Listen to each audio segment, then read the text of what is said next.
श्री गणेश तांको बाहन मूषा उपरे बसी जल्दी जल्दी रे घर को जाउथिले। एही समय रे सेही बाट दे एक साप आसुथिला।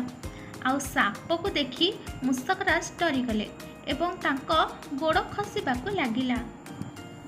एहा परे श्री गणेश आ मूषक दुहे तले पड़गले। अरे अरे मूषक तमे कौन कल? आमे दुहे तले पड़गले। एही सबु कथा दूररु चंद्रमा देखुथिले एवं यह देखि जोरे जोरे हसुथिले। जेतेबेले श्री गणेश देखिले चंद्रमा हसुछंती सेतेबेले श्री गणेश चंद्रमा को पचारिले, चंद्रमा तुमे हसुछ कौन पाई?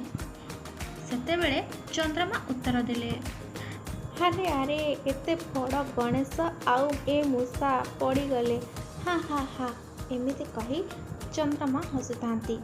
ए सबु देखी श्री गणेश खूब जोरे रागिगले एवं चंद्रमा को चुप रहिबा पई कहिले।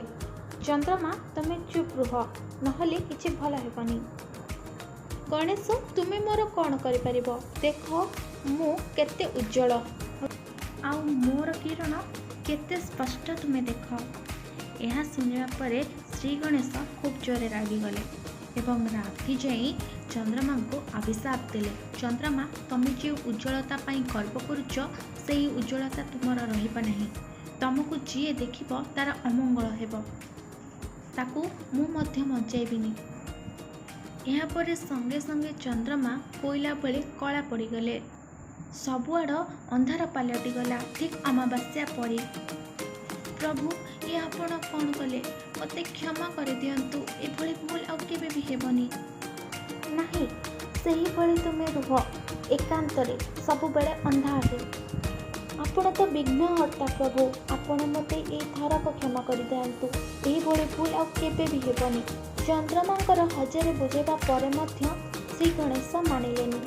यहाँ परे पाखरे बसिथिबा मूषक राज कहले, प्रभु चंद्रमा को क्षमा कर दियंतु, मो द्वारा भी भूल होइथिला, आपण मते भी क्षमा कर देथिले, एबे चंद्रमा को भी क्षमा कर दियंतु। आ प्रभु राति रे बिना चंद्र आलोक तो लोक बहुत हैरान होई जिबे। तुमे जदि कहूछ तेबे मु चंद्रमा को क्षमा कर देबी, किंतु मु मोर पूरा अभिशाप को फेरे नहीं पारिबिनी। प्रभु आपण तो विघ्नहर्ता, आपण जहाँ भी करिवे मो पई भल हेबो। ठीक अच्छी चंद्रमा, मु तुमको एबे एही आशीर्वाद देउछि जे तुम चेहरार चमक धीरे धीरे कमिबा आ धीरे धीरे फेरी मध्य आसीबो। आ एहा समस्तंकु ठीक रास्ता देखेबो कि गर्व काहाको मध्य करिबा कथा नुहे।